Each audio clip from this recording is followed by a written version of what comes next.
I was very much wanting to write a book about Thomas Cromwell. But obviously the moment at which Henry enters that book is a very crucial moment. And Cromwell has already been warned, he's preparing a row for you. And walks into what he imagines will be a very sticky interview. So obviously I thought very hard about how to introduce Henry, as indeed a novelist must when they roll these great characters onto the stage about which people have so many preconceptions. And of course it's incumbent on a novelist to make her own Henry, to knit her own, so to speak. Grateful though we are to historians who've collected the evidence for us, we are looking to make our king work in the economy of this novel.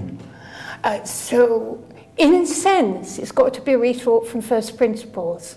But I wanted to write about Cromwell. He's fascinated me for years because I'm so interested in this question of, do you make your own luck? And how does a certain player, a man from nowhere, which interests me as well, suddenly emerge onto the stage?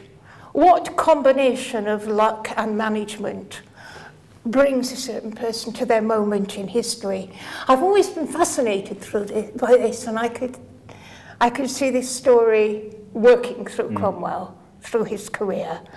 I have, of course, another book about him yet to write, because I take my story up to the death of Thomas More.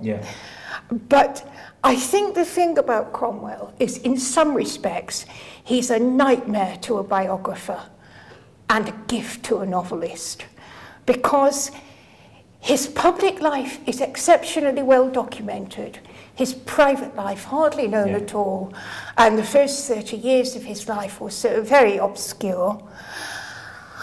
And what it's like, it's as if he's laid a paper trail and at the end of it he's vanished.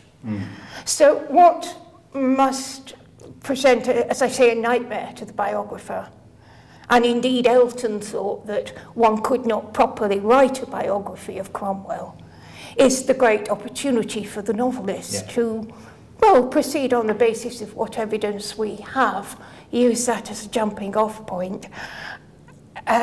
A dismaying enterprise in some way, because you would like a few more hints.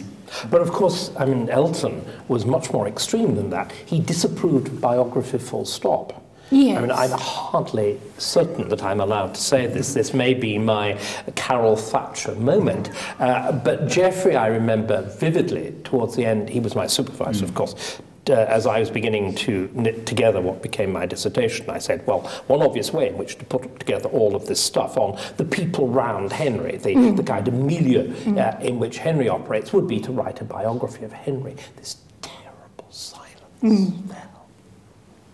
Biography. Biography. Not serious. Leave it to the women. Because of course Antonia Fraser just got going at that point. And that I think is one of the very, very interesting things, that there's been this reclaiming of biography over the last 20 or 30 years by very serious, very interesting proper scholars. You see, the thing is, I think you can understand the point in a way. If you look at a lot of books with Henry VIII on the spine, Henry isn't in them. They're life and times. And they're pure life and times. You know, if you look at any book with Thomas Cromwell on the spine, he is definitely not in there. What you have is policies, issues, debates, controversies, papers, again, or more of the paper trail. You don't have a man. I'm hoping by the time you get to the end of your great project, we'll be able to look into a book with Henry VIII on the spine, and the man will be in there. Well, that is certainly what I'm trying. In some ways, Henry he's not quite as difficult as Cromwell, but he is quite difficult. There's nothing, for example, with his daughter, Elizabeth. There are lots of very, very personal jottings. She writes at moments of tension, strange, contorted poems, prayers, that sort of thing. There's no equivalent for Henry. There is a constant process of glimpsing, or all the time, of course, as it were, seeing Henry in a mirror. Yes, the mirror exactly. of other people's opinions and reactions. Yes.